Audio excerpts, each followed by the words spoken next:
Bond will be the next speaker. He has been a Toastmaster for 4 years. He's working on his Pathway project, Team Collaboration Level 1, Vocal Variety and Body Language. Over the next 6 to 8 minutes,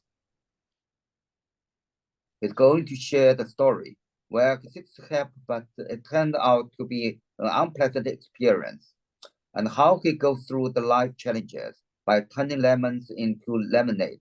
The speech title, A Nation of Contrast. Please help me welcome Toastmaster Bond Wang. Here is a joke. 3 winners in 3 countries. They have had a bad time with their girlfriends. Here is what happens the next day. The Chinese waiter, well, he still comes to work, but he wears a dark face all day long. So you can sort of tell his personal life on his face.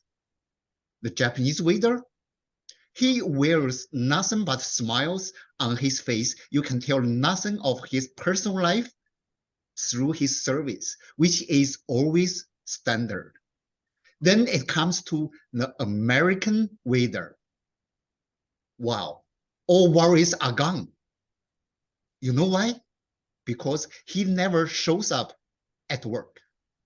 This is a joke among the business people, but today it doesn't bode well for my wife, which is in desperate need of the American service. His cancer treatment is quickly losing effect. The oncologist ordered she start the chemotherapy as soon as possible. The hospital will call you guys soon for an appointment, he told us. 1 week passed, nothing happened. And my wife suffers severe pain. So I thought I would call the hospital myself.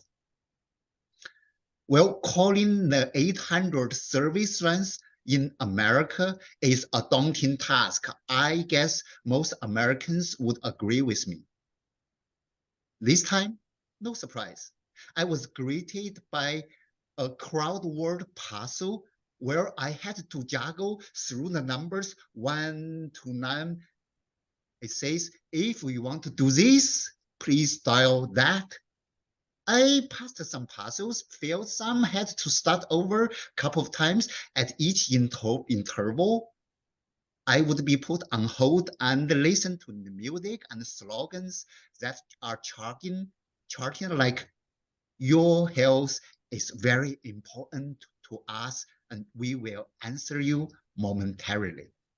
Well, I don't know how many rounds of crosswords I have completed. I only know that my nerve comes to the point where I want to poke my eyes. But finally, like magic, a human being voice comes up. Can you please hold? What? It was so fast. Before I could respond, I was already kicked back to the music. Another 10 minutes also passed. Well, I was contemplating a less painful torture than poking my eyes. The voice comes back. An interrogation followed.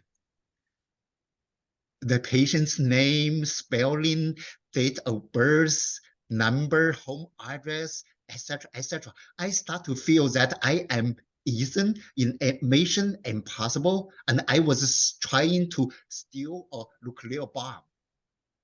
Finally, she says, how can I help you? Oh, what? I almost forgot. She could help me. I told her about the appointment. Then she said, can you please hold? Let me check with someone. What? After all these crosswords and the interrogations? But do I have a choice? Again, before I could respond, I was kicked back to the music. And then after I was always running out of my body parts to cut off, she comes back. It seems they have got a magic clock that saves the patients from exploding. And then she says, here is another number. Please call them and they will help you. Again, before I could respond, I was cut out. Then the same cycle repeated. Crosswords, put on hold interrogation, and a new number. By the end of the day, I have got 4 new numbers, 6 rounds of put on hold, 8 interrogations, and dozens of my body parts cut off from my body in my head, and I didn't get an appointment. There was one time I was cut off right in the middle of putting on hold. I managed to get back and found the same person. The first thing she said was blaming me for hanging up on her. Suddenly, I felt a chill. She believes the patients would hang up, and that's okay. But all we asking was just help. And maybe someone's life is at stake. You know, this winter in Southern California is cold as hell. But at that moment, I feel like frozen to death. But then, as though it was not cold enough, she puts my hold for another 20 minutes and then comes back and says, here is another number. Please call in. You know, before this day, I thought I have learned enough about calling the service lines in America. I was since trying to chase the home insurance company for 3 months for an compensation. I was since put on hold for 67 minutes by the solar installation company before still being cut out. But this time, this hospital service line beat them all. Not only because my wife suffers severe pain, but also because I have come to realize that this is a design.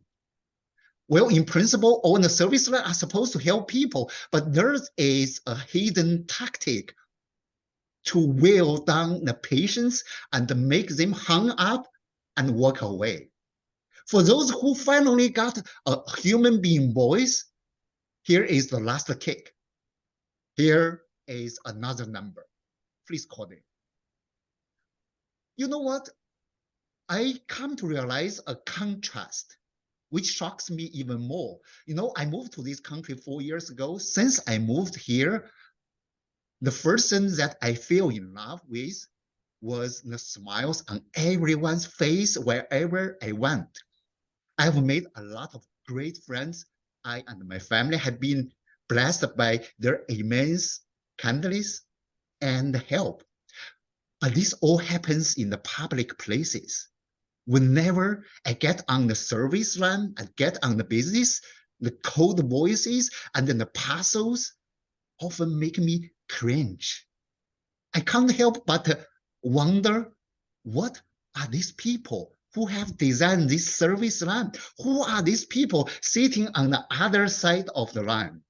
Have I met some of them at church, in the park, or in all these meetings that I have attended all these years?